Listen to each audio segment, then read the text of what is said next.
My mind is set, my grind is set, my heart on ice cold. I'm only here to even a score. Whoa. My mind is set, my grind is set, my heart on ice cold. We down right now, but did it before. Whoa. See from here we going up. Made the call, I shown up. Now the game is sewn up. Say my name is blown up. We up, we up, we up, we up, we up, we up, we up, we up. See from here we going up. Made the call, I shown up. Now the game is sewn up. Say my name is blown up. We up, we up, we up, we up, we up, we up, we up, we up. What up, Night Nation? It's your boy Roger. We are a day late, but not a dollar short, and we're bringing you UCF football, basketball, and lots of other things this week. As a reminder, we are the only podcast that features a former UCF national champion, a former UCF radio host, an ESPN analyst and hoops player, an infamous, yes, that's infamous rapper, our resident influencer and IG star, Shooting the Breeze, talking UCF sports. This is episode number 121. Remember to like and follow us on YouTube, IG, and check us out on the 70-plus teams and conferences on the College Huddle. Wow, that was a lot. It is episode 121, and we're excited to be here with you. We've got a lot to talk about. We're going to be talking about that athletics budget that we mentioned. So we got the skiffy or the numbers for 2025, and those numbers will be higher for this coming academic year. We'll talk a little UCF football. We'll talk a little bit about the Super Bowl. There were some nights on rosters on both teams. What the expectations are, the early expectations are for UCF football this year, or this coming year. And we'll ask some questions about the O-line versus QB play and what happens there. We'll talk about the womp basketball results. I obviously have a lot of crow to eat after that. My hot takes were too hot.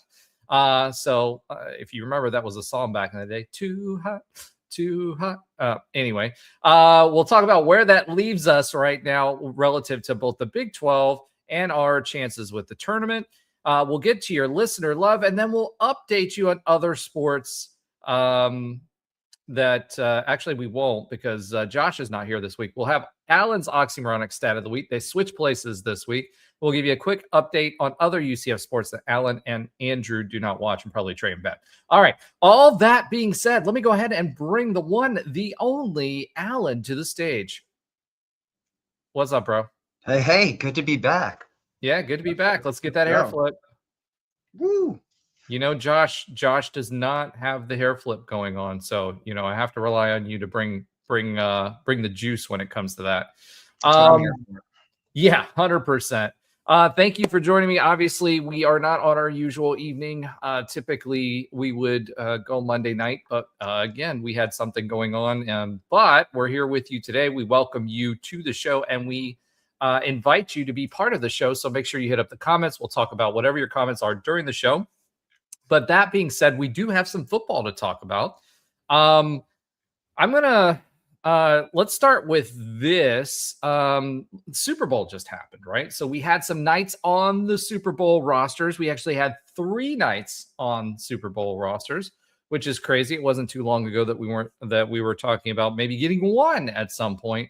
Shaquille Griffin, no stats for this game, had a 1-year deal. Remember, he went to the Vikings, left Seattle, went to the Vikings, came back on a 1-year deal, so he was on the roster. Amari Kite, who you guys should remember from the O-line, was also on the roster for Seattle. He unfortunately did not play because of a knee injury, and they're both still Super Bowl champs, so they both get a ring, which is awesome.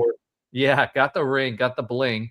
So that's awesome for Shaquille, considering he's one of those guys that we still remember, at the Meet the Fan events and all of that stuff when players were still accessible, right? So that was exciting. And then also, flip side, a name blast from the past, Richie Grant was on the Patriots roster this year as well. So he should get a ring and a little bling. I don't know if they get any bonuses for being on the roster. I assume they get something for that. But it was kind of funny. There was a story about Sam Darnold that came out recently. He got 100 and $70,000 bonus for winning the Super Bowl. His taxes for being there for a week in California was $220,000. So he actually spent more money because they charge him per day. So his $1 million, $100 million contract divided by day. Since he was practicing there for a week, they charge him a per diem or a per day tax on his quote unquote salary earned within the state of California, which actually exceeded what his bonus for winning the game was, but he still walked away with a $4 million bonus for the season. So he did okay. Yeah, I think his lifetime earnings in the NFL, I think he'll be okay. Oh yeah, I would certainly trade places with him. So exciting stuff to go, to have our nights on both Super Bowl teams, and I think it speaks to like the program's growth over a period of time. There's a lot of NFL players. That wall was pretty bare not even 10 years ago, and it really kicked off with Blake Bortles and that crew. But we had some other NFL nights in the past that were really good. One of which is our wide receivers coach currently. It's kind of good to see that. Next thing I kind of want to talk about is the Orlando Sentinel. We've been talking about our budget, what we wanted out of Terry, and all of that other fun stuff. And the Orlando Sentinel actually came out what the numbers were for 2025. So last time we talked about Wall Street Journal brand value numbers. These are the actual budget numbers that came out for UCF athletics for 2025. Remember, we're still on a half share for this past athletic year. We will go to a full share for 2026 that starts and runs from July 1st to July 1st. So this is just reporting up to July 1st of 2025 before we started that new agreement. So one of the things that came out in the article, which was interesting, when Terry Mohajir came here in 2021, the department had a $27 million deficit, which for a program like ours that not too long ago was earning like $48 million a year goes to show you a lot. Now, people, myself included, I give Terry a hard time for a lot of things, but the fact that he's dug us out of that and we now have a net positive for our budget says a lot considering where we are today. Now, some of that is moving up, some of that is donations that have come in, et cetera. Now, this revenue does not include any facilities donations. We reported a revenue of $108.89 million for the athletics budget for this year. And remember, we were expecting somewhere around 130 million next year. That's an increase from the previous year that was at 98.16 million. With ticket sales, donations, and conference distribution revenue, that pushed to 110 million for this year. So a little over an extra $1 million from ticket sales, donations, etc. net in revenue. UCF received a half share, like we said, for 2025-2026, and we reported expenses for the athletic department of 103.62 million. Unlike places like Florida State or Maryland, Florida State reporting $67 million in the hole. Not Maryland, Rutgers, way more than that. That was an increase in expenses from 97.45 million. So we are spending more. So the question is, where did we spend that money? Well, we spent $19.24 million on coaches' salaries and benefits, $9.36 million for football, $5.49 million for all of the other sports combined, and $17 million on support staff and admin.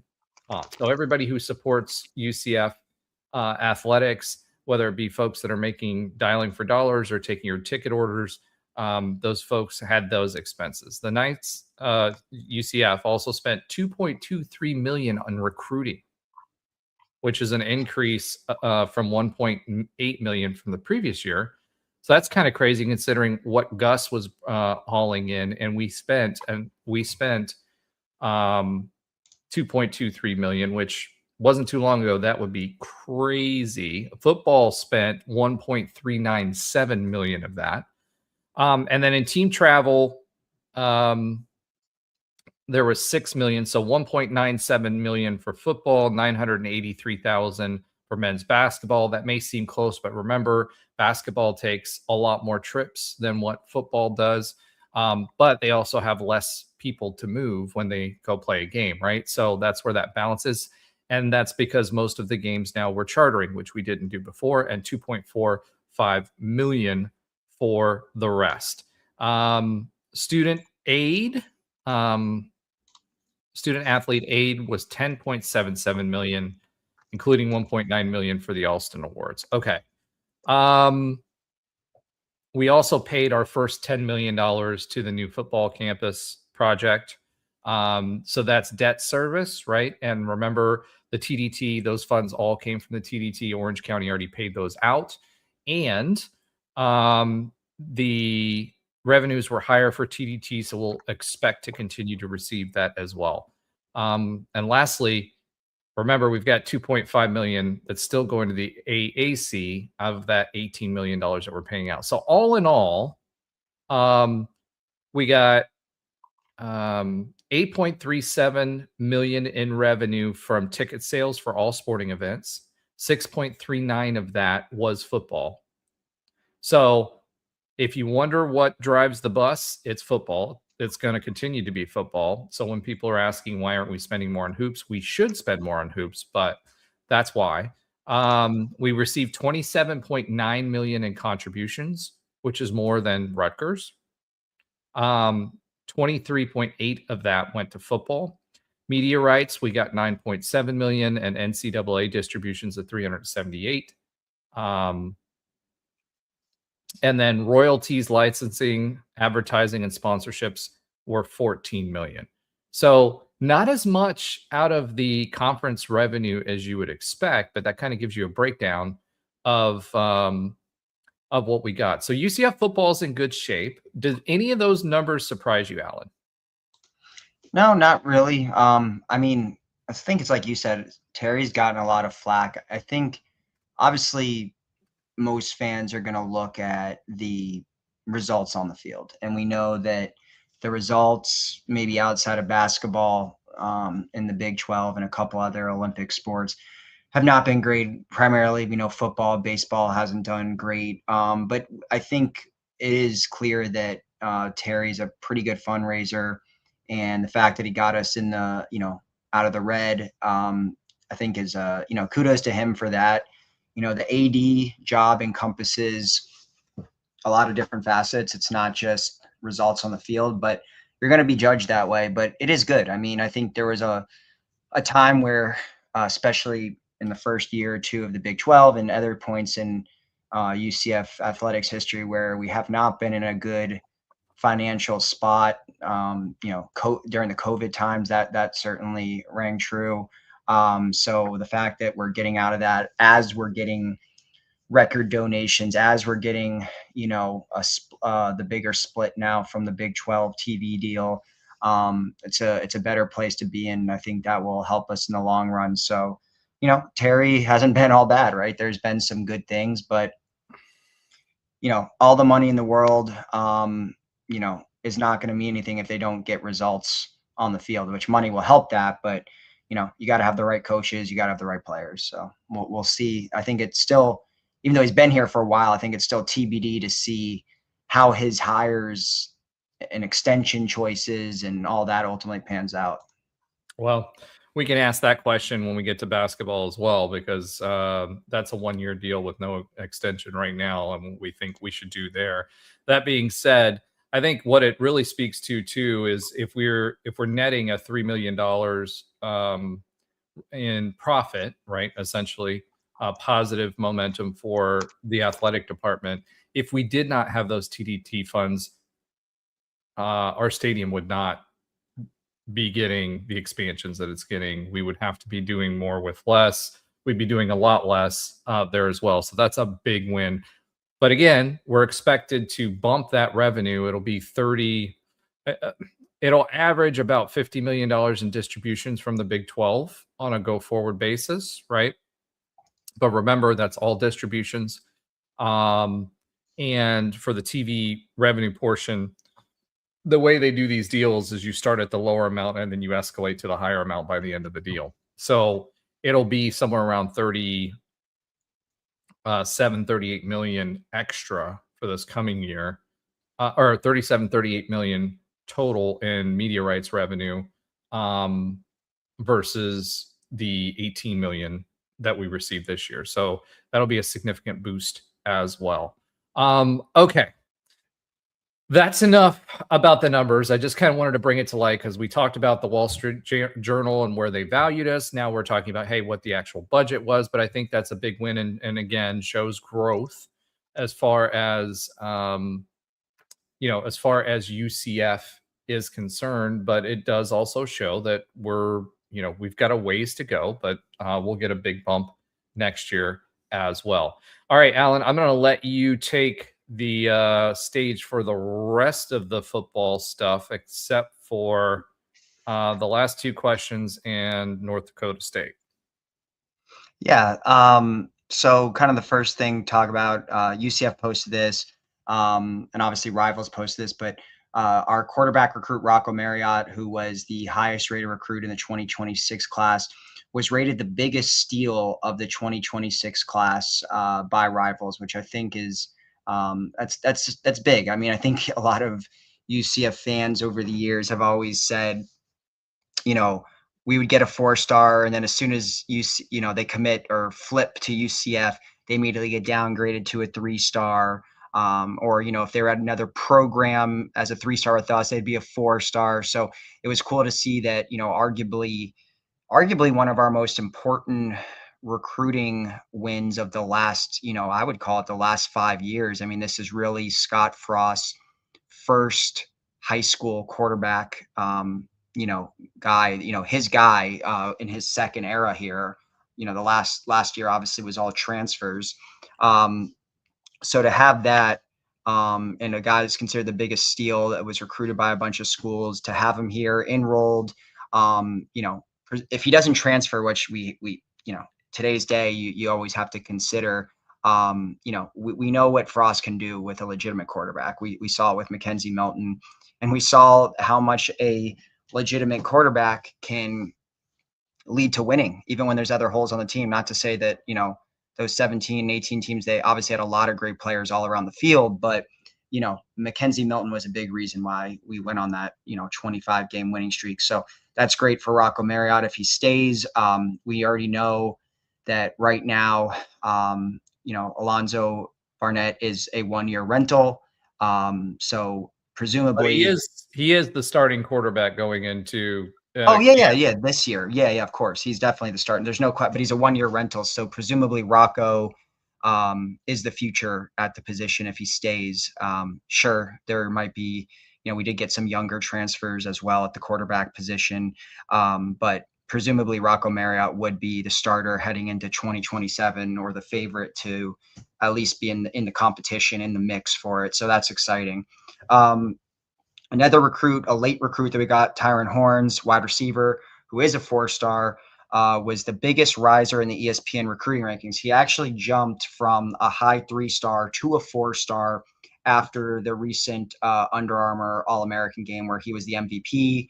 He balled out, had a lot of scouts there, a lot of, the recruiting outlets that we know about, Rivals, On3, ESPN, and he had the biggest jump there. So he ends up, jumping up to a 4-star. So that gives UCF 2 4-stars in their class with him and Rocco. So that was good to see. A guy he was definitely one of the best unsigned recruits remaining in the country before UCF was able to get pen to paper. So I think that was big. We had no wide receivers in the class until Tyron signed, and then we obviously signed a late one as well.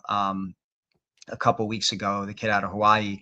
So it was good to see that Tyron. I think wide receiver is obviously going to be a position of need. Some of the guys. Well, a big part of that too, Alan, to kind of add on to that, right? Couple things. One, QB position. We'll talk a little bit about that versus O-line, because I kind of want to get your take on that in a bit, and also when we start talking about expectations. But the biggest thing for me is, Scott Frost came out and said it too, and you can't really recruit a lot of these high level skill players, and we missed out on some because we didn't have our QB locked down, because that's one of the questions they're going to ask is who's your QB, right? That's going to be a part of the key of unlocking talent. So then if Rocco starts showing up later on the season, hopefully we don't end up like a situation like last season, or rotating 4 quarterbacks in there because of injuries, which is ridiculous. I think that this could stack up well for next year's recruiting class, because if Rocco does what he should, and we've got, even for the 2026 class, we've got 4-star quarterbacks and a 2027 quarterback that's borderline 4-star quarterback lined up as well. So I do think we were playing a little behind the 8 ball at the quarterback position in recruiting because of that as well. So having who we got come in to help fill the class for the wide receivers, I think that was a big boon. I think that's why we got someone like Tyron Horns. So remember, we were recruiting him early, and then he went and committed somewhere else, and then he came back to us. But he's got a lot of talent, and he balled out in the Under Armour game 100%. Yeah, he really did. So agreed. You have to have your quarterback, which we got early, and that obviously led to securing a guy like Horns. And we needed a good high school receiver recruit. Obviously last year we had Wade Charles, who panned out and is looking like he will turn into even a bigger playmaker for us. But there hadn't, I've talked about this a lot of times on recent podcasts. UCF has not had a high school wide receiver recruit pan out in years. I mean, there's not, if you look at any productive wide receiver in the last 5 years, it's been all transfers, whether it's Javon Baker, Kobe Hudson. You might go as far back as probably Marlon Williams is the last high school recruit that's been a difference maker. There's been some guys that have had, subpar, mediocre, whatever, decent years, but really until Wade Charles this past year, there hasn't been much. So we've been kind of hungry for that. There was that whole Gus era with the Bradell Richardsons and the Jordan Bridgewaters, and pretty much all those guys have transferred. I think outside of Bridgewater, but all the other wide receivers that Gus recruited out of high school have essentially transferred and never made the field or made a difference. So I'm hoping Horns is that guy, because guys like Thomas and some of the other guys are going to be they're upperclassmen. They're going to be out of here pretty soon. So that's kind of Tyron Horns. Next thing, we already went over the Super Bowl, but so a couple way too early. Now that football season is officially over, both in the pro ranks and the college ranks, we got to have the early predictions. So CBS ranked UCF number 14 in the Big 12 out of 16 teams. And then On3 had UCF tied for 9th. So again, that's a pretty last big year, difference. That is a big difference. You talk about 9, you're inching up closer to the top half of the conference compared to 14, which is almost dead last. But either way, we're looking at the bottom half. Not a surprising prediction based on how the last 2 years have gone, with 9 combined wins, 4 total conference wins. In the lifetime of our existence in the Big 12, we've had 2 total road conference wins. So not very surprising. And then when you consider also, UCF has started out 3-0. I think it's the last 4 or 5 years in a row. That is not a lock this year. They play Pitt on the road in week 2. That, let's be honest, UCF has not been a good road team for a long time. That's not going to be an easy game. And the schedule is very, very, very front loaded.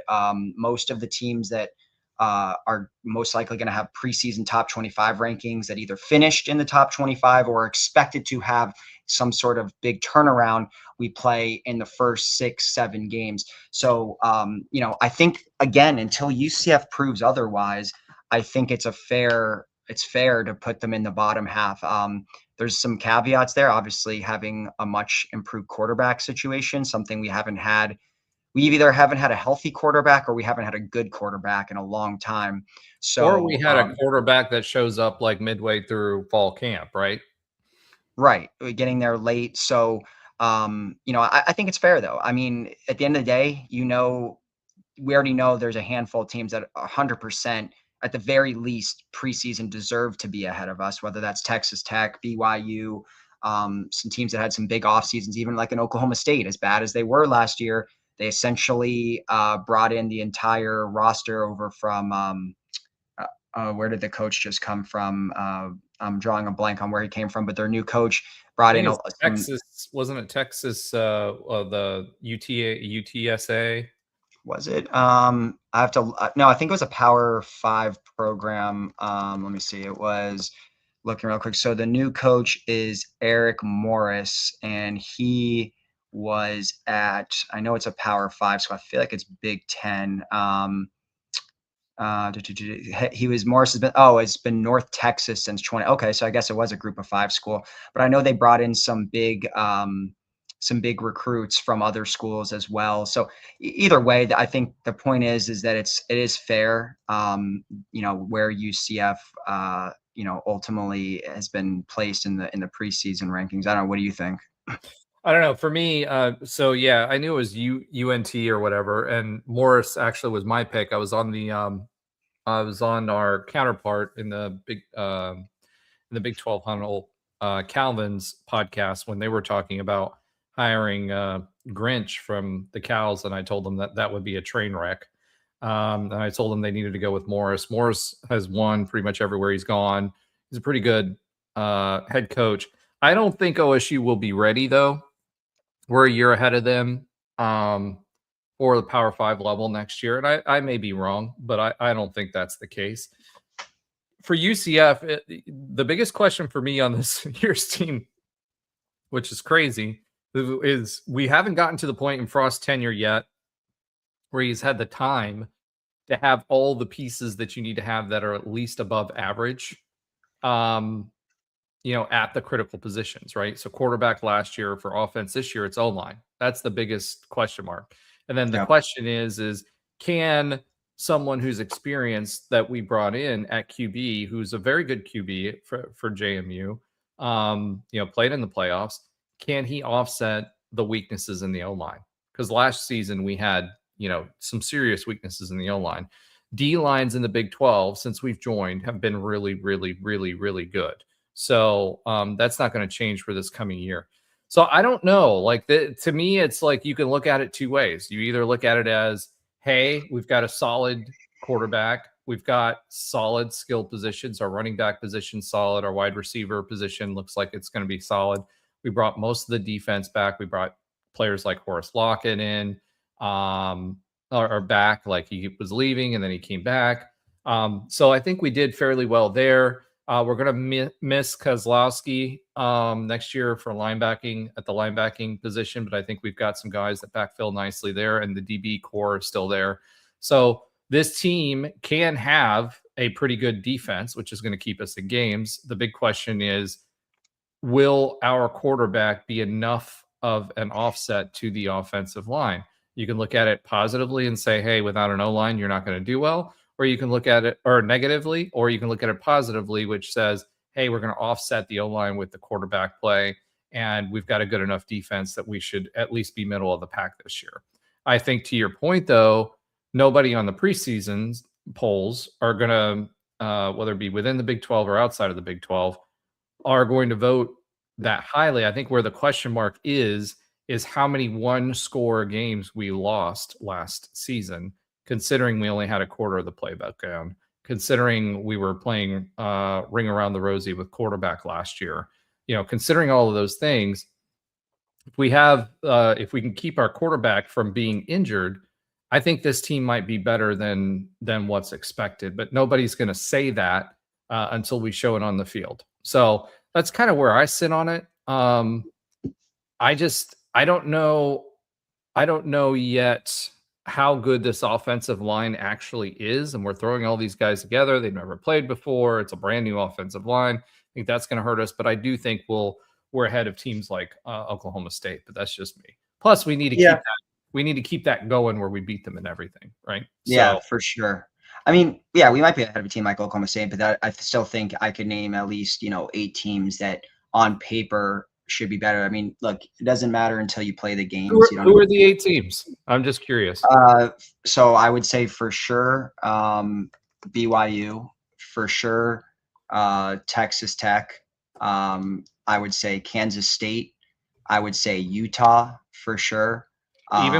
Even with Kleeman leaving this past year, you think? Yeah, I think so. I think they're still going to be there. TCU is expected to have a pretty decent turnaround as well.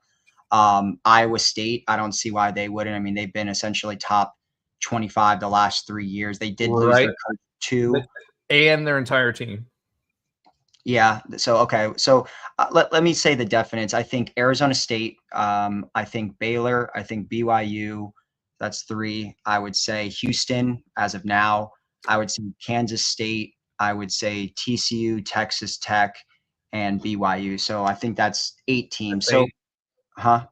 That's 8. Yep. So that's 8. So yeah, I think about 8 teams, which if that's 8, that puts us 9th, which was what one of the predictions was, which again, that puts us in the bottom half of the conference. So now could we be better than some of those teams? Yeah. I still don't think we're, I don't think we're like right there competing for the conference yet by any means. I think we all have agreed that improvement is the biggest thing. We showed a little bit of improvement this past year, right? We won 1 more game. We were in quite a few games, like you mentioned, that were 1-score games. The Houston game comes to mind. We were right there, could have won it. The Kansas game was right there. We could have won it. And yes, there was a couple blowouts. Texas Tech, they were a playoff team. They blew the daylights off us. But, I think there's 2 factors here. One, I think, is can we overcome the tough beginning part of the schedule? That's going to be really tough. There's some road games up front, and I just until UCF proves some stuff on the road, I don't see that they have to prove it. They've been horrible on the road. They've literally won 2 road games in the conference in 3 years. So that's not great. And secondly is how do these offensive line that's makeshift, all these new players, how do they gel together? So I think if we can get to a bowl game and hold on. Let's talk about that. Bowl game expectation, bowl win expectation, yes or no? Expectation, or what would I consider a successful season? Expectation. I think the expectation is making a bowl game and winning it. Yeah, I think that has to be that.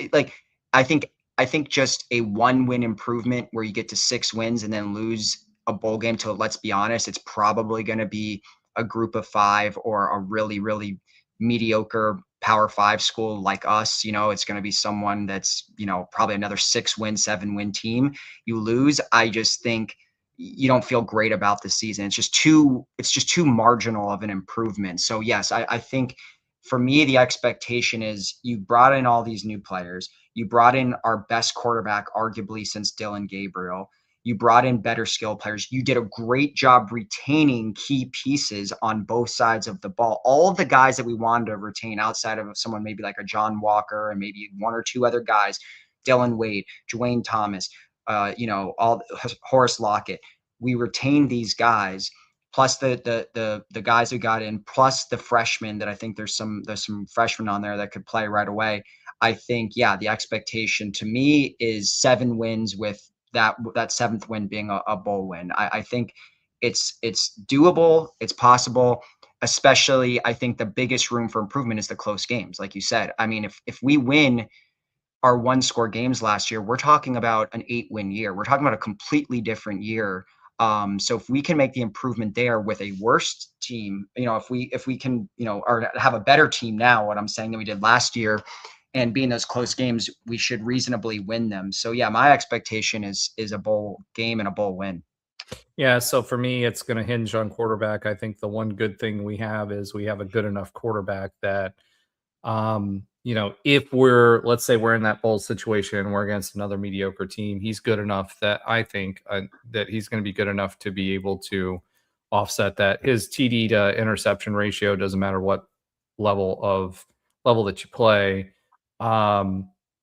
is good enough. His completion percentage, he has wheels. He seems to be sturdy. As long as we can keep him playing most of our games, I think a lot of those close games, like the one score games, or like a mediocre bowl team, and or that we could potentially play, I think that the quarterback is the difference there. He's got the skill set. He's a good enough quarterback. He's seasoned enough. He, according to Frost, has been in the playbook. He didn't show up midway through fall camp. He will have a better grasp of the offense, which for Frost as a head coach, that's his calling card, right? That's what makes him an asset to the football team, and he wasn't able to use that last year. So I think those are the biggest things that are going to hinge. And outside of the O-line, those are the biggest question marks. So if we find ourselves in situations where we have 3 or 4 games where it's one score games, which happens a lot in the Big 12, I think that at least half of the time we come out on top, and we could see a 7-win season, regular season. So, and then possibly 8 wins with the bowl game. And then we start all over again and see what we've got. Cause then we were starting all over again with quarterback and the O-line as well. Okay. I think that's enough of that. We'll revisit that as we get closer to the season. We see more coming out of spring camp, etc., which, the season seems to be going by fast. It won't be too long until we're into March, and then we're in the spring camp already, right? So we're almost midway through February, and so there won't be that much of an off season. Okay. We talked about pretty much everything that I wanted to there. I just want to make this quick mention. North Dakota State University officially moves up to Division I.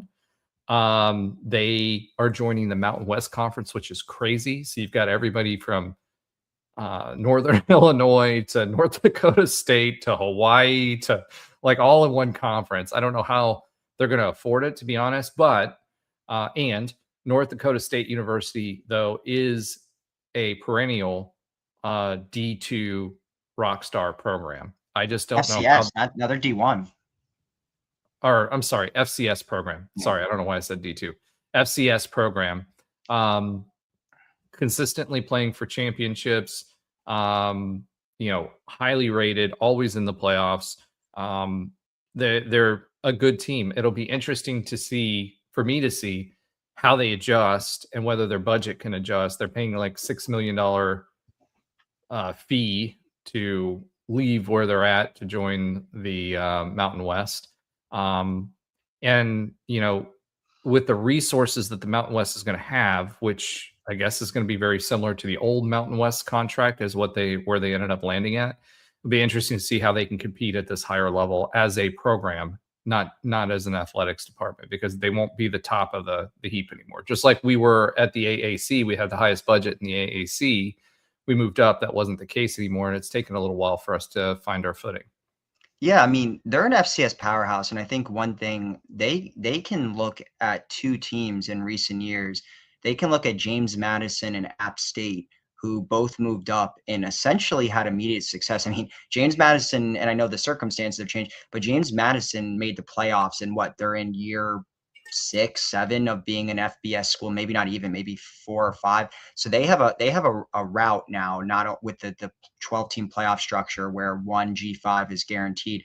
And I don't see why they couldn't do it. I mean, they're consistently producing high-level NFL talent, or at least high-level draft picks. I mean, Carson Wentz, Trey Lance, they were both second and third overall picks in the NFL draft. They've had guys like Christian Watson on the Packers. I mean, they're producing NFL players at a pretty significant rate, and they have that path that they've seen. James Madison went from an FCS powerhouse to a college football playoff team. Sure, they got beaten bad, but doesn't change the fact that, that's the new structure now. You can make it. And also on top of it, the Mountain West is going to be significantly declined. I mean, Boise State is leaving, Colorado State is leaving, San Diego State is leaving. So all the top programs from Wyoming, all the top programs from the Mountain West are moving to the revised, Pac-12. So I don't see why North Dakota State, I mean, they're going to be competing with Utah State and New Mexico State and Hawaii.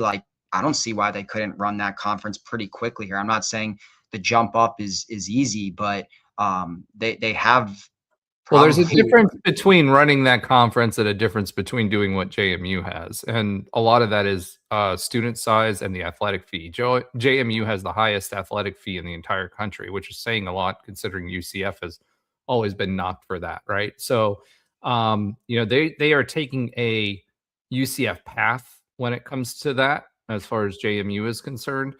I'm not sure. I don't think North Dakota State's student body size is big enough for them to monetize to offset and compete within even the top tier G6s now. So why do they need a big student body to compete? well, because JMU's got a high dollar student fee and they've got a lot more students, so their budget is a lot higher, even though their payout isn't that much. Their budget is a lot higher to play with when you're competing for players and doing all that other stuff. North Dakota State is not going to have that. They had the pick of the litter as far as where they were in FCS. They're not going to have the same thing in Division 1A. So I just think it'll their be competition is not too high though. Like, they're going into a Mountain West that is losing. Essentially, it's like how the AAC, when the 4 teams left, or the 3 teams left there, or 4 teams, I should say, because SMU also, it got, look what happened. I don't want to compare North Dakota State to USF, but like they got immediately better because all the top teams left. So I agree, the student body is very small, but we've seen, like Tulsa, they have 5,000 students and they're, usually they've had some really good years. I'm not, I know there's different scenarios. Tulsa's also going to get paid more. That's my point. Like, it's not just competing within their own conference, it's competing amongst the conferences, right? So JMU jumped up and got the seed for the G6 leagues, right? You've got They got the what? Huh? They got the what in the G6? They got the playoff spot for the G6. Right. Yeah. So again, is North Dakota State going to be able to compete at that level is my point, even if it's 6 years from now or whenever, because of that. I think that's going to be their biggest thing. But I think that is big news that they made the jump because they are a name brand as far as FCS is concerned. And it'll be interesting to see how they do. Yeah, sure. That's all we've got for football. That's sort of slim pickings, but we ended up talking about 42 minutes on football anyway. So let's go ahead and swiv it to hooping and hollering. So not a great week.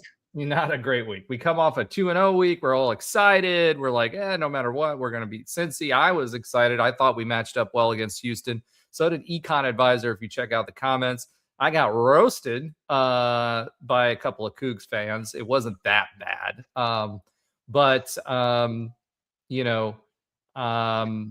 it's one of those things where it's like, what happened?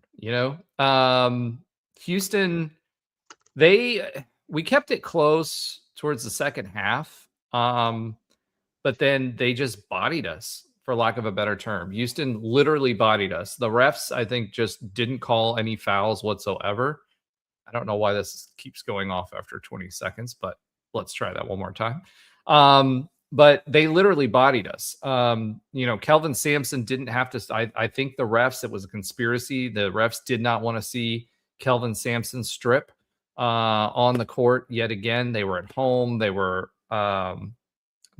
a team that was highly ranked, and they came off of a loss. So they just straight up bodied us. I mean, they were hand checking everywhere. Stuff that we'd play any other game, any other place, we'd be at the foul line 75 million times. I mean, literally like holding on to Themis, and we just shot terribly. I mean, 31%, 16 for 52. We normally shoot in the 50s. They shot 55%. We only shot 29% from beyond the arc. They shot 16%. They went 3 for 19 beyond the arc. So neither team was shooting there. Where we usually win, because we don't shoot a lot of threes, is we usually win in the paint, and they just bodied us there. Free throw percentage, we did that, but we had 11 turnovers, uncharacteristic turnovers. But again, that's going to happen when you're getting beat up every time you go to the hole, fouls are not called. Or when you're shooting, we shoot a lot of turnaround jumpers or stuff in the paint where we're just getting manhandled. Guys were like hanging on them, everything else. You're not going to shoot very well when that's the case. I mean, they played backyard ball, no shirts versus skins, no fouls called. And then, when it comes to the team as a whole, if you look at the team stats, the other place really besides turnovers was the assists surprised me. We had 10 assists versus their 18. They shut that down. We had 14 points in the paint versus their 42 points in the paint. Offensive rebounds, 10 for us, 12 for them. So pretty close there. Defensive rebounds, 19 for us, 28 for them. So again, it was turnovers. And they just got more shots up.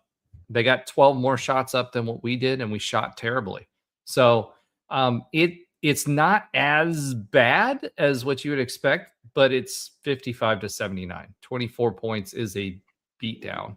They're also significantly better than us, and let's just be honest. I mean, they're top 8 in the country for a reason, right? So, I agree. We got bodied, and maybe some of the fouls were called, but we also haven't beat Houston in a number of years. They're a perennial Final Four contender, so I don't think there's shame in losing to. I mean, they're better than us. I mean, I think I agree. We probably would have kept it closer if it weren't for some of the hand checking, but they are a better team than us. Well, it's more, it was more than the hand checking, but that was part of it. But yes, and Texas Tech mirrors Houston and just beat Houston, and Texas Tech has a better offense. We should have played better than what we did versus Houston. This should have been if not a closer game, but maybe a win, but at least a closer game. Again, Houston shot 19 3-pointers and only made 3 of them. We just shot so poorly compared to our averages that it just really didn't matter because everything else, was fairly close. Offensive rebounds, defensive rebounds. They beat us in assists. They were moving the ball, something that we do pretty well. But again, they were playing defense, and they're doing what the past 2 teams have tried to do, and then what Cincinnati did effectively too, which is isolate our guards because we play through our guards, right? That Themis Folk starts everything. When Themis is either shut down or has a bad night, that's a problem. Texas Tech tried to do that. We were able to have the other guys pick up the basketball for him and score, and that opened him back up late, which allowed us to continue moving the ball. Jordan Burks, 2 for 12. Riley Kugel, 1 for 10. When Riley Kugel, your leading scorer, goes 1 for 10 on a night, that's a problem. Jordan Burks, 2 for 12. That's a problem. Riley Kugel took 6 trips to the free throw line himself and made 6 of them. JaMychal Stillwell had 8 points. He was 2 for 5, but 4 for 4 from the free throw line. So 8 points is about where we would expect him to be. Burks had 8 points. Two of those were on 3-pointers. Bowl was 4 for 4. He had 8 points, so not a bad showing for him. But he got into foul trouble as well. And then our bench didn't help it either. Devin Cambridge, 0-2. Holsway had to play. He was 0 for 0, but that was late because we were getting throttled. Pacheco was 1 for 2, so not bad, but 15 minutes, his efficiency was not good. George Beal Jr. was 1 for 1, and Chris Parker was 1 for 2. So, again, good defense for Houston. Everything else was fine. We just could not get the ball movement that we're used to. And when we do that, that shuts the offense down, and we weren't getting good shots because, A, of not moving the ball, and B, because we were being mauled all night. And that was, Houston in a nutshell. Now you move on to Cincinnati, right? Baba Miller has 17 points. Different different ball game, same result, 20-point win. We came out of the first half terribly. We only scored 28 points. Cincinnati scored 40. Our defense just was not there. We had more shots. We had 10 more shots than what Cincinnati did. We shot 41%, but they shot out of their minds 59%. We were 6 for 23. So again, low 3-point percentage. They were 11 of 18. That 11 of 18 number is a huge reason why Cincinnati won this game. They went to the free throw line 21 times to our 15. Rebounds, they had 37 versus our 31. We had more offensive rebounds than they did, 11-7, and they had 10 more defensive rebounds. Assists, again, 18 for them. Turnovers, 11. We only had 8 turnovers, but we only had 11 assists. 5 steals, so we were good there. They had 15 fast break points. That's something that's been lacking the last few games. So again, the big thing here was not protecting the perimeter, right? It was 3-pointers, shooting 3-pointers, and the fact, Chris Johnson was our leading scorer this game because Themus Fulks was just basically shut down.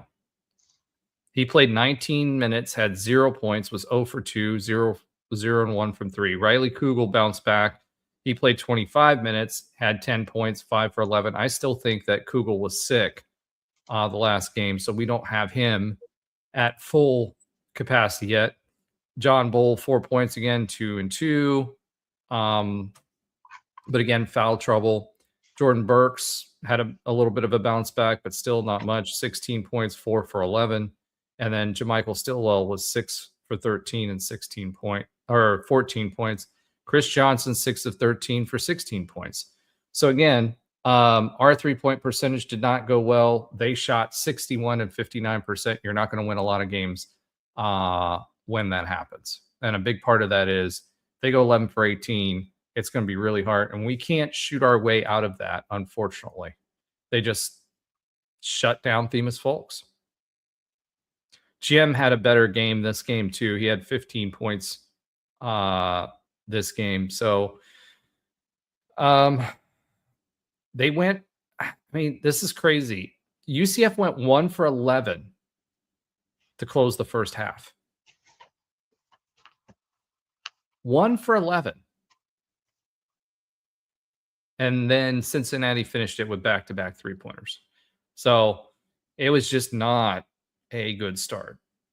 Not a good start whatsoever. And I think that confidence is gone based on that. So now that leaves us with next week, and we've got West Virginia. So West Virginia, a game, they are way tougher at home. They're like a different team at home than what they are away.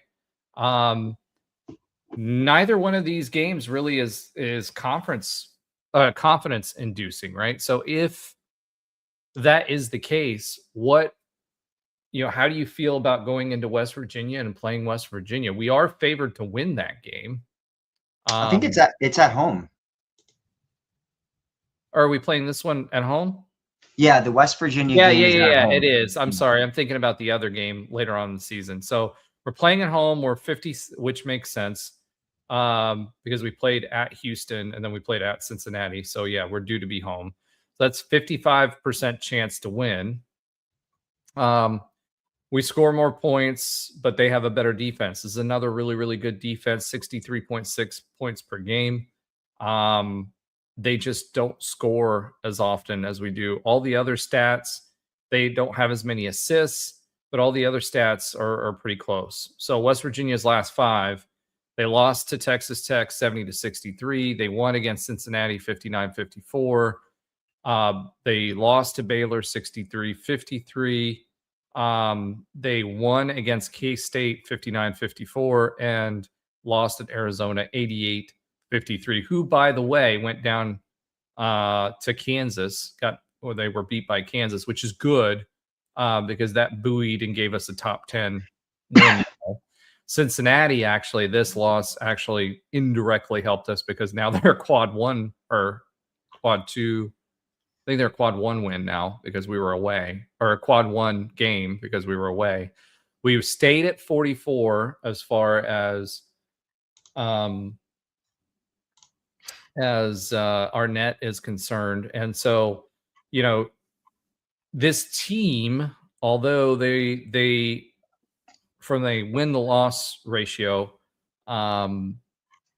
you would think that they would be higher. Their metrics are really hurting them. They're sitting at 17-6 now, which if you told me that at the beginning of the season, I would not be complaining.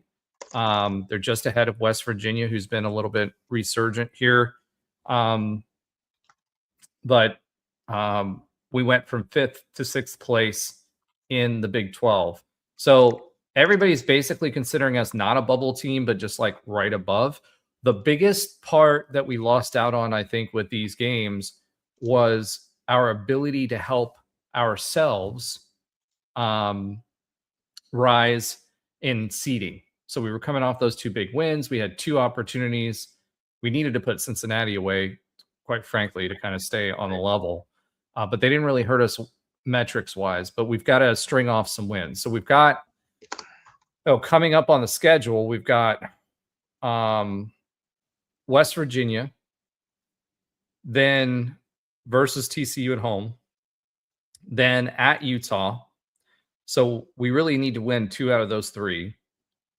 Then we're away at BYU. At home versus Baylor. That's could be a toss-up game to see how this team bounces back. Versus Oklahoma State, who beat us, who shouldn't, but we're at home, so we should win that game. And then at West Virginia, which will be a tough one, away.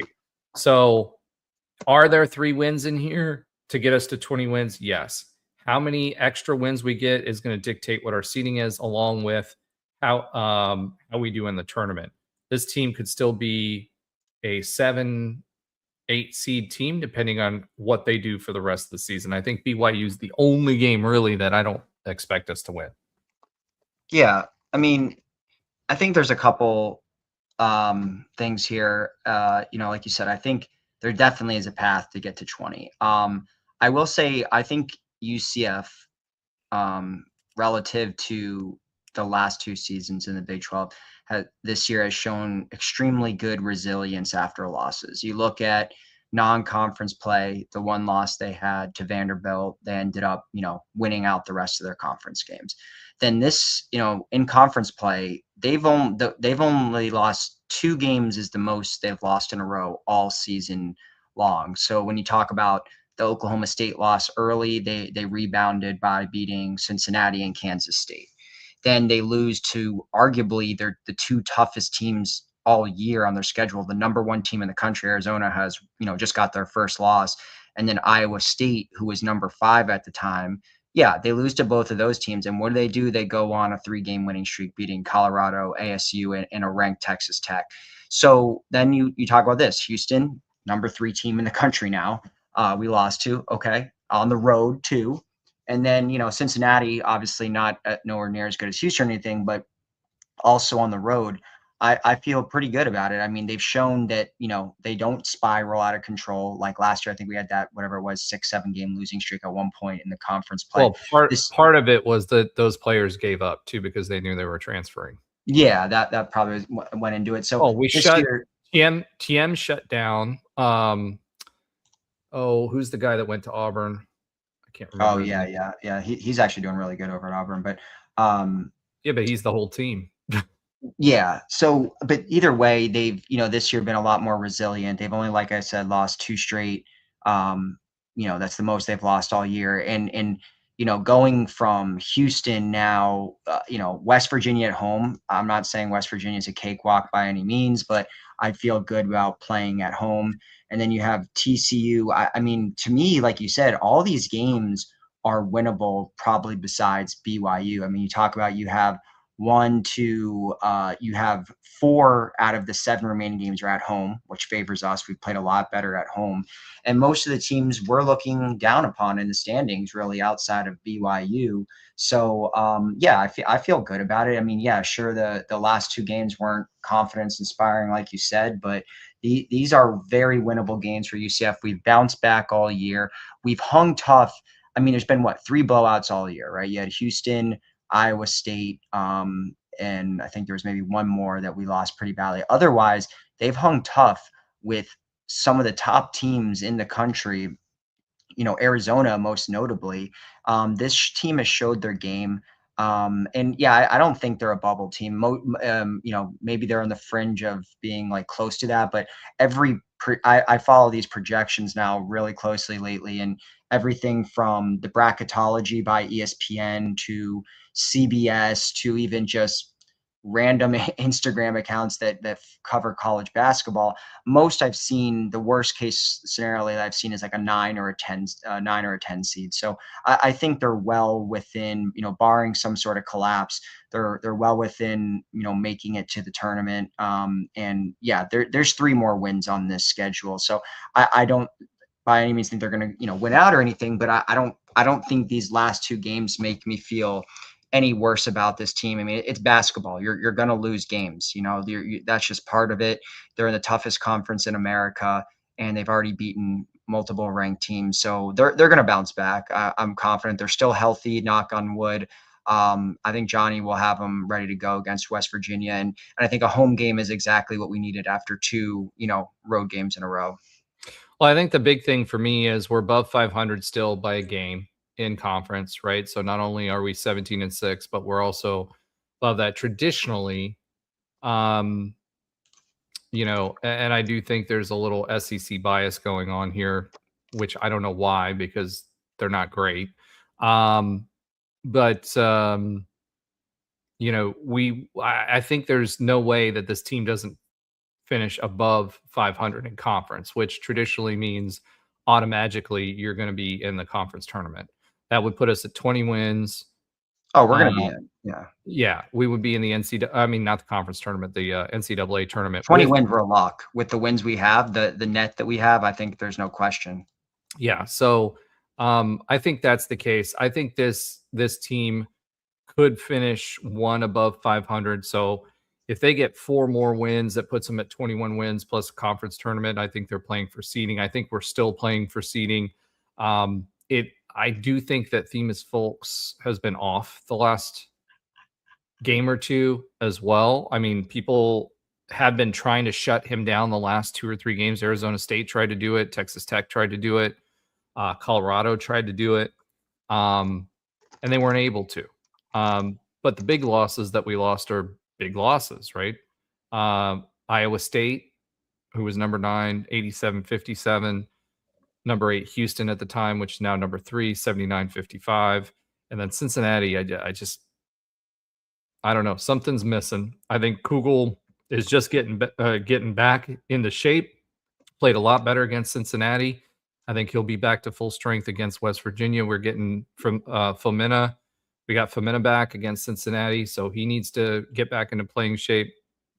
I think we win this West Virginia game. I think we win the TCU game. I think we win the Utah game, which would get us to 20 wins, and then we're playing with house money. Or I'm sorry. Yeah, I think we're playing with house money. Baylor, I think, is going to be interesting. That'll be a toss. It's a game we could lose. I think BYU will lose. But potentially you're talking about 4 or 5 win team. So that's either 21 or 22 wins and finishing either 1 or 2 games above 500 going into the conference tournament. So I think you're playing for seeding at that point. And of course, some of the other teams are playing harder teams in the latter half of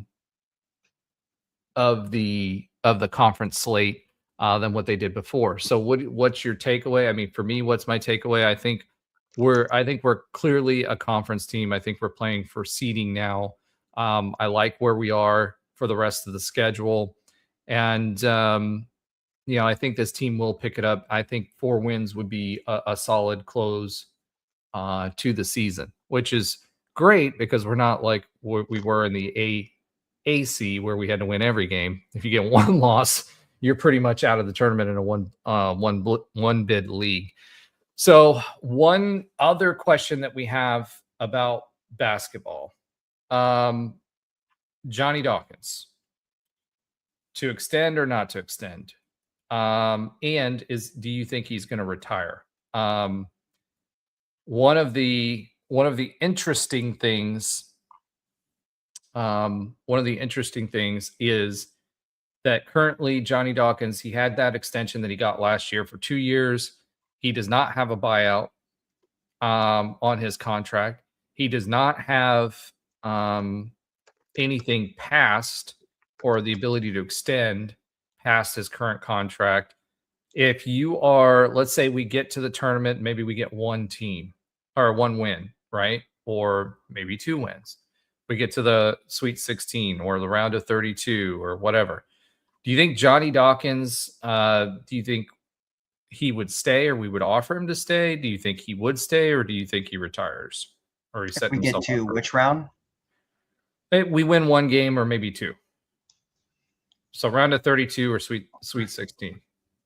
I mean, it's hard to.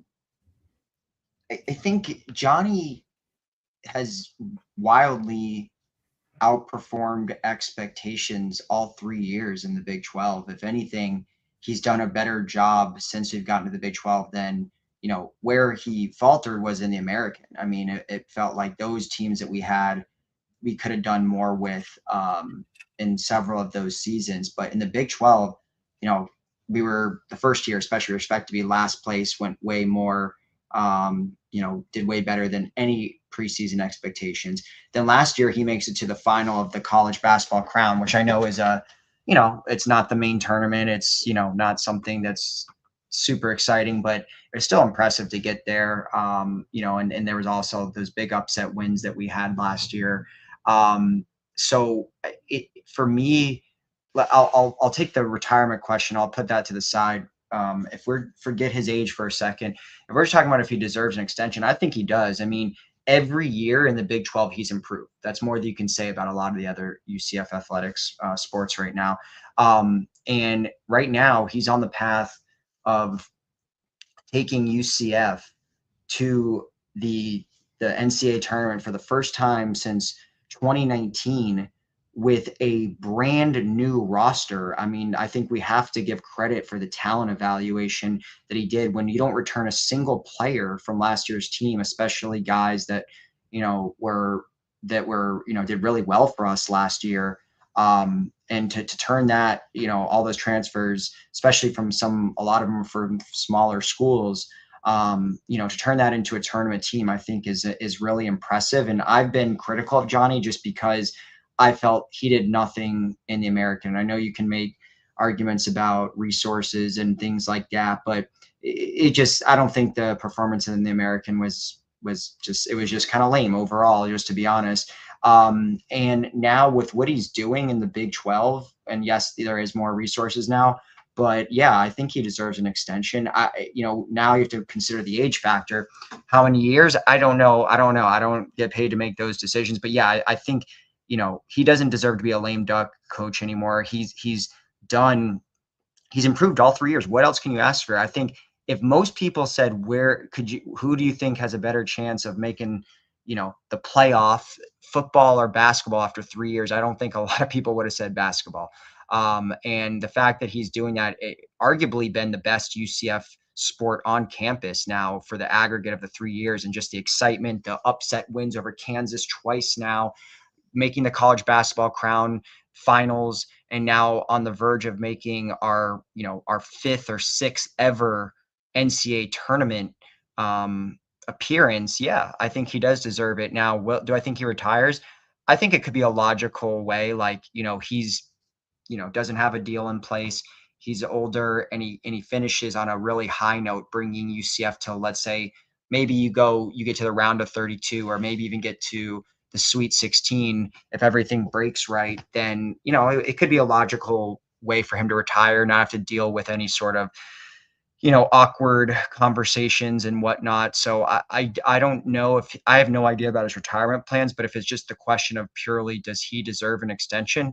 I think he does. I don't know what else he could do in the Big 12 conference to deserve an extension. I mean, he's far exceeded expectations, especially in the first 2 years. And this year has just been lights out. I mean, we've really been hanging tough with every team in the country. We've been ranked, it was short-lived, but we were ranked. We had votes to be ranked for most of the year. We're essentially right now a top 35, top 40 college basketball program in the toughest conference in America. So I don't know what else you could do to deserve an extension unless we just want to, say, hey, he's a little too old. We need a new direction because of age and how much time does he have left as a viable college basketball coach. But other than that, just purely merit, I think yes, he does. I think it doesn't really matter merit wise. I don't think Terry has the cojones to let him go after something like that. I will say this. I do think he's setting himself up for retirement, and I agree. I think this would be the best possible way for him to go out. He's been a good ambassador for the program, good dude. I've been calling for his head for a while now. Everybody knows that. Only because of the performance and not meeting expectations. Not just in the Big 12 era, but before that. I thought he was coaching for his life before, but again, great ambassador for the program, great person. I've met him and his wife several times.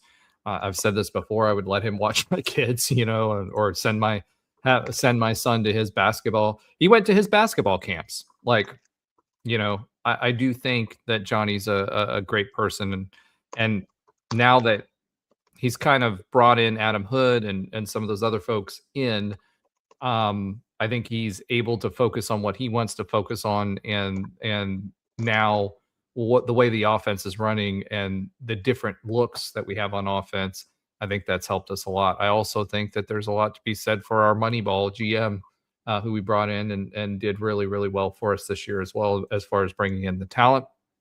I do think he may be setting up for retirement. I think he's just about over it. I don't think he will ever lose the basketball part, like the fire for basketball, although he's understated.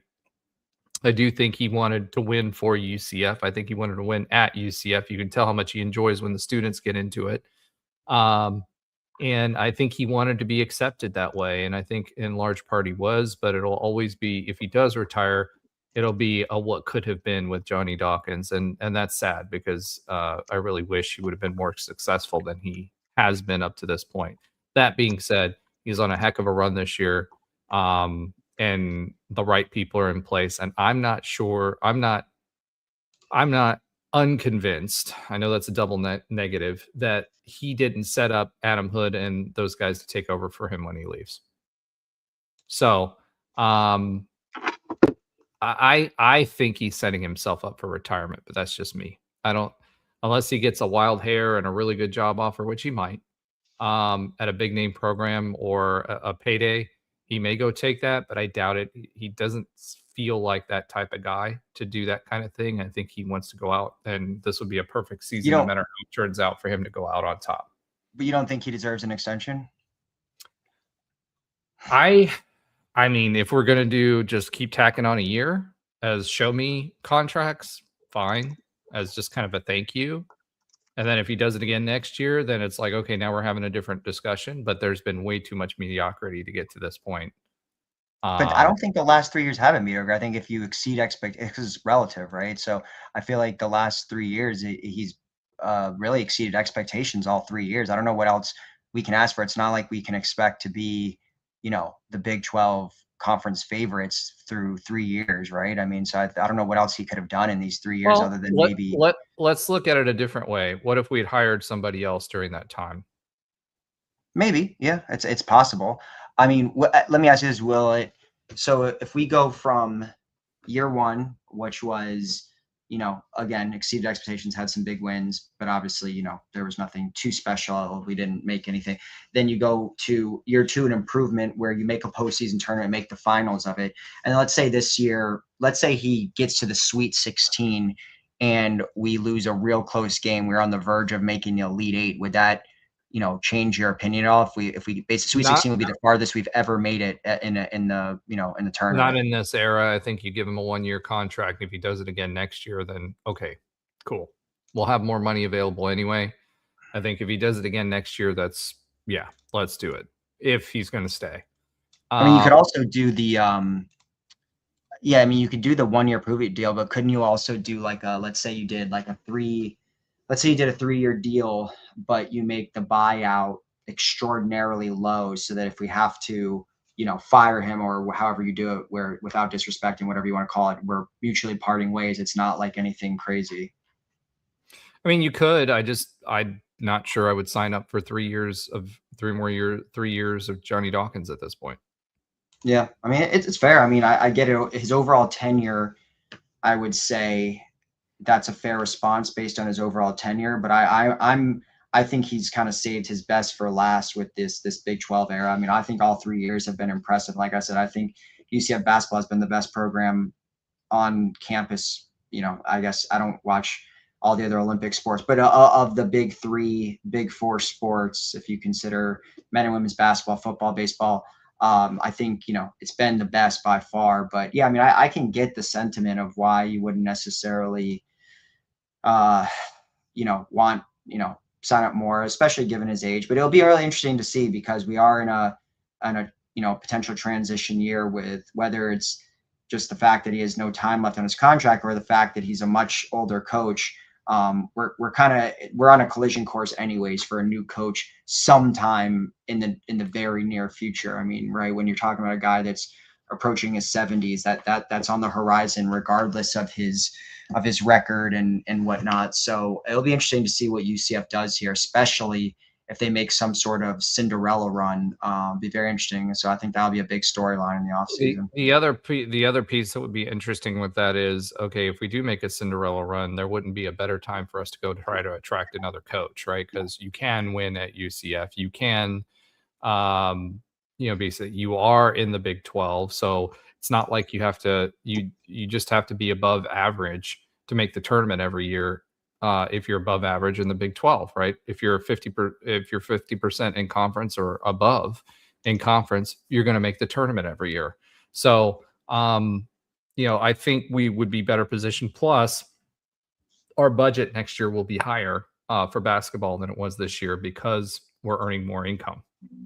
So, I do think that you would be best positioned to do that. The optimum situation, in my opinion, would be Johnny gets to go on top, he retires, and we go and find somebody else when we're on top, all the good vibes.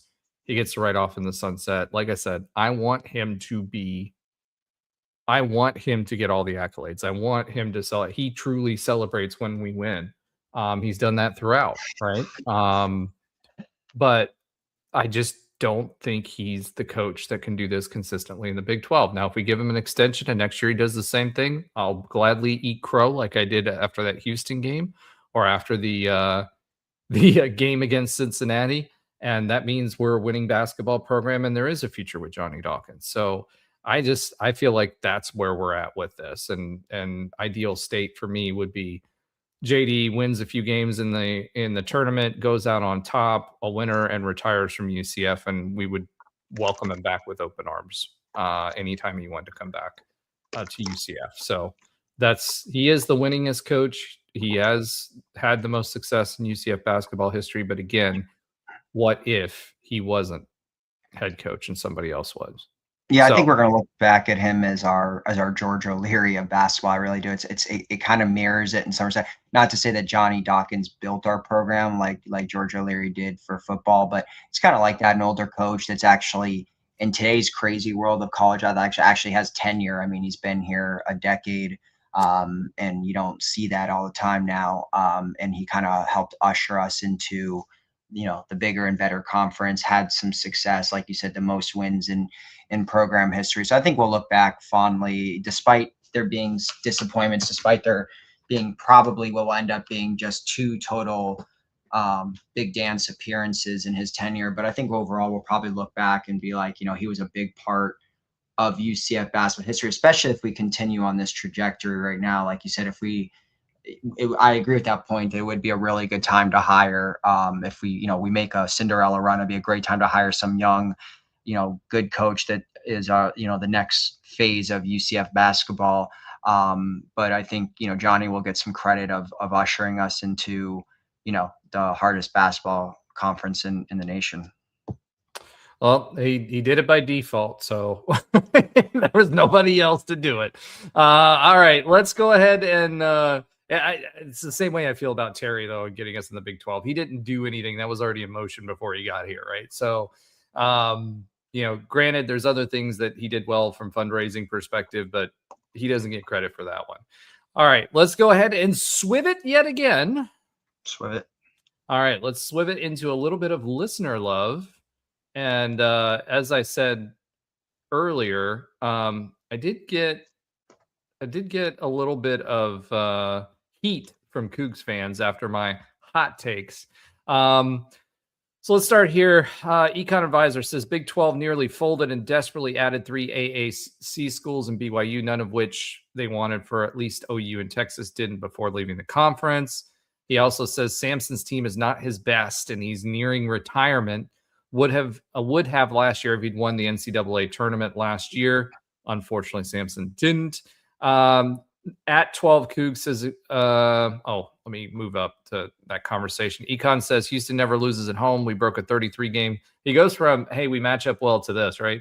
We broke a 33 game home win streak when we last beat them in 2019 with Taco, BJ, and Aubrey, now on a 16 game streak, which obviously ended, but UCF matches up perfectly with Houston, which lacks Tech's all-star Anderson or Toppin. And I agreed with that going into the game. Said 100% this will be one of those times. We beat them with game day on campus too last time. At 12 Cougs comes back. That was a team that matches up perfectly, huh? Question mark. After the game, I said JD didn't have the team prepared. Did the same thing. We couged it. Let's be real about the home reffing. But yeah, UH was great on the boards and defense. We played it well against Tech, but not so much tonight. And he comes back and says, agreed. They let them play last night, which I think it was a little bit more than that. But UCF could have done the same. They were tougher against Tech. So shout out to at 12 Cougs. Then we have a Texas Tech fan here that says, good luck to y'all today. UCF has quietly been putting together solid teams over recent years. I remember rooting for them against Zion Barnett Duke team when they almost pulled the upset. And that was a huge thing. And when we weren't ranked, we talked about that last week when we weren't ranked and we should have been. Tech fans, Kansas fans, Kansas State fans, everybody rallied and said, where are the Knights? They deserve to be in, blah, blah, blah. I mean, when the national writers put it out there, there was comment after comment after comment after comment, which I love about this conference. And in a way, kind of makes us feel like we're part of the conference in a good way, it just feels different here than it did in previous conferences. Econ says a magical team. They come along so rarely. Most coaches never have one. Selfless, coachable, pass first, and dedicated. And against Houston and against Cincinnati, Houston specifically, the assist numbers were way down. That was a big part of that. And then Madame Boutique, it was good to see her again, says Mossberger, not Mossberger, LOL, because I was thinking about Mossberger.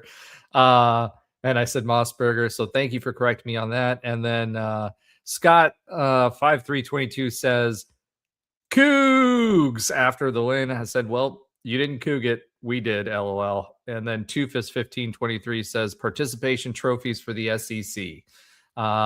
That's what they want. Thank you for commenting. We appreciate you. And that was in reference to the playoffs. All right.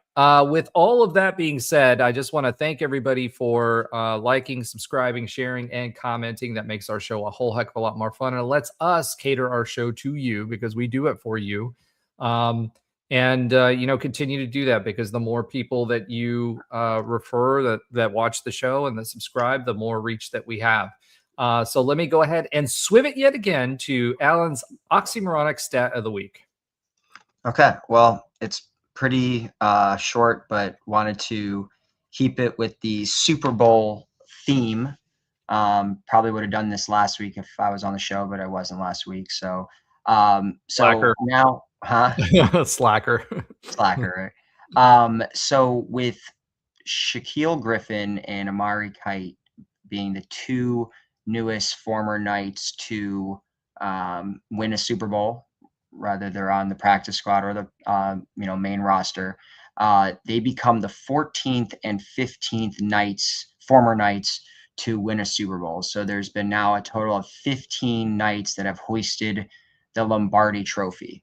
I was able to find 12 of the 15. UCF surprisingly put out an article right on their website that before the game that there had been 13 Knights, and then they didn't list them. So I went everywhere. I Googled a bunch of stuff. I even ChatGPT'd it, and ChatGPT was just wildly wrong. It said that Mike Sims Walker won a Super Bowl, which he didn't. So Right. that immediately disqualified me using ChatGPT.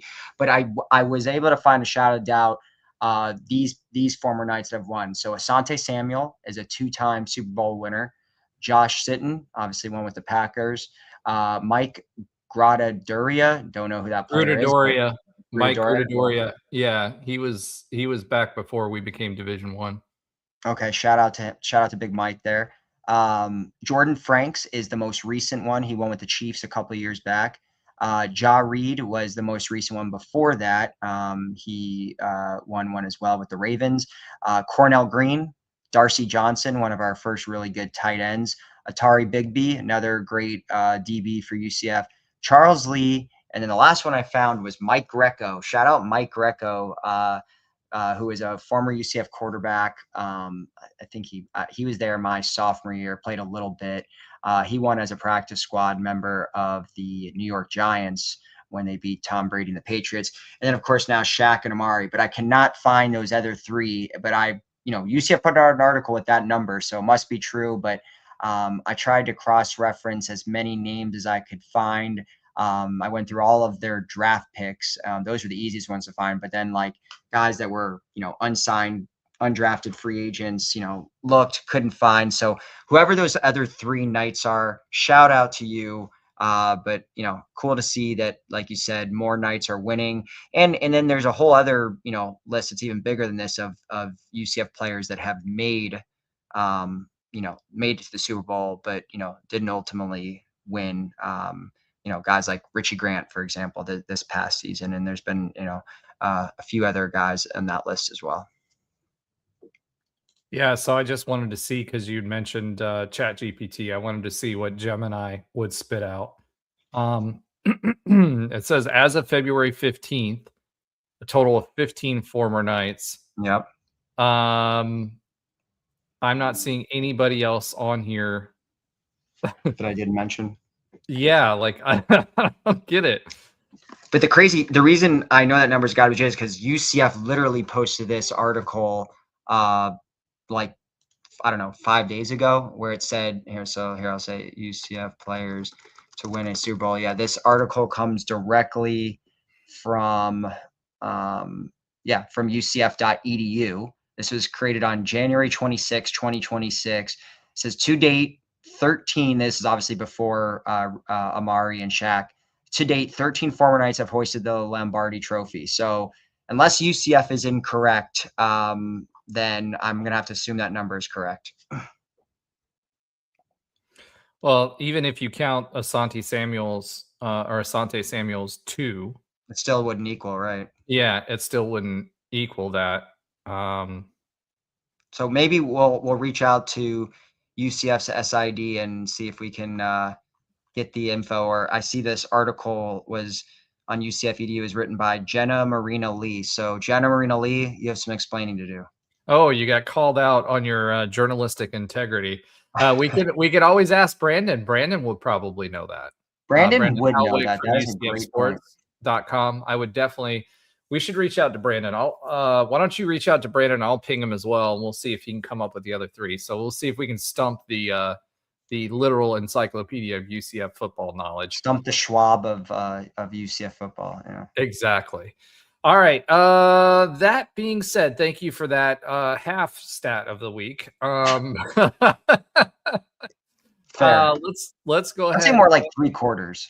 Yeah, 3/4. I think that works. All right, let's go ahead and swiv it.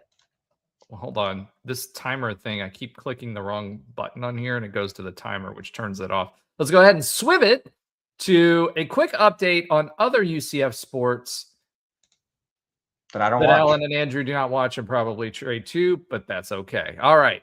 This is a big one. So quick update. The women's basketball team is now 10-13. If you were watching us last week, you'll know that that means 2 more losses.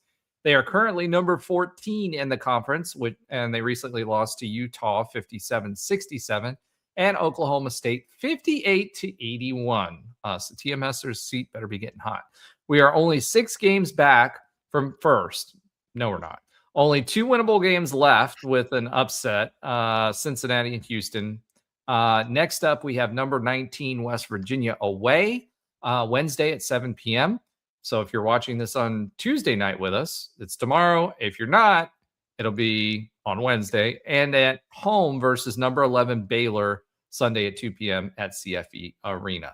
All right, next on the list, we have our number 9 men's tennis team, which is now 8-0 after beating the U, or the Pooh, at home in straight sets 4-0.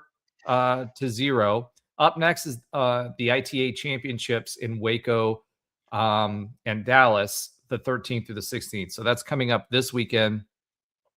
Starts on Friday, runs through. We don't have who they're going to be matched up against in that tournament just yet. But this men's tennis team is very, very, very good.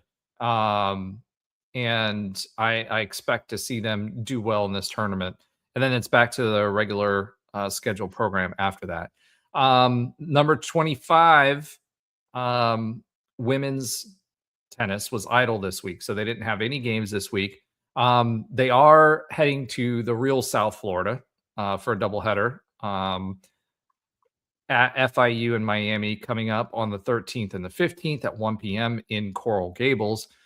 UCF softball kicked off their season with a big tournament this weekend. They finished 5-1 at home in the Black and Gold Classic. That's the one we always host because it's still cold up north, so a lot of teams come down here, which is awesome for UCF fans because you'll see a lot of really, really good softball and power teams coming down. That's highlighted. The games this weekend were highlighted by 3 grand slams. They had 3 grand slams in these games, which is crazy. You hardly ever see one that was amongst 2 different players. So one player had 2 grand slams in two different games, or 1 grand slam in 2 different games. And we run ruled out of the 5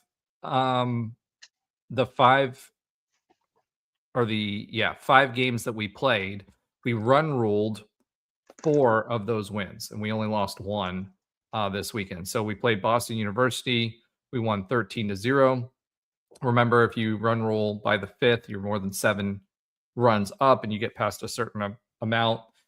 The game is over in softball in the 5th. 10-0 against Cal State Bakersfield, which typically has, a competitive softball team. We beat Maryland 15-7 and Buffalo 12-2. We did lose to number 16 2-5, Duke 2-5 in a close one. So that one was pretty close most of the way, and then Duke kind of opened it up late. This weekend was interesting. If you watch the games, we brought back 2 pitchers in the circle that we were expecting to be good, and they didn't have a good outing whatsoever. We did, however, see a lot of freshman pitching, and the freshman pitchers did pretty well. And our sophomores, last year, we brought on a lot of freshmen, highly rated freshmen in that recruiting class, and we have some this year too.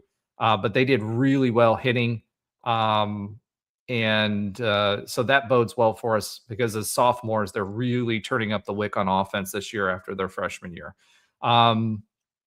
Next, we play versus Mizzou at home tomorrow at 6 p.m. So Wednesday at 6 p.m. if you're watching this tonight, before heading out to Tampa for the Clearwater Invitational. We'll play Northwestern at 10 a.m. Friday the 13th, followed by number 15 Georgia at 1 p.m. Then versus number 12 LSU and number 9 Nebraska at 10 a.m. and 1:30 p.m. and finish against NC State on Sunday at 12 p.m. Eastern. Now, Coach Bear has been loading up at the beginning of the seasons. Her theory and philosophy on this is it gets the teams ready for, the league play, and it also gives her an opportunity to see who can handle the pressure and who doesn't. That's why I think we saw a heavy rotation this past week, and she let a lot of the younger folks play because she wanted to see what she's got. So this team I expect to be really good again. The only thing my concern is you need really 2 aces in softball if you want to be really good. Our seniors, I didn't really see anything there, and our freshmen were good, but there was some inconsistency, which is to be expected early on. Next, we've got men's golf. They finished 4th at the Sea Best Invitational in Atlantic Beach, Florida. I don't know why it's not the Sea Bass, but whatever. They will play more golf on Valentine's Day, and they'll be playing against the Gators. And then women's golf will play Louisville. Will play Louisville this weekend at the Moon Invitational in Melbourne, so they get to stay home as well. So that will wrap us up for this week. We talked about a lot. We talked about Johnny Dawkins, what we expect for the basketball team. We talked a lot more football than I was expecting to. And so, it was a good show. We're an hour and 35 minutes in, so we're giving you 25 minutes back. But thank you for following on, commenting. We've got some interviews that are going to be coming up. Ben should be back with us next week. And we're going to try to get Coach Wallace in here to talk about baseball. So thank you guys. Have a great week. Go Knights, and Charge on. Charge on. Man, you got it right on the drop. Like you started that charge on like right when the beat hit. I'm good like that.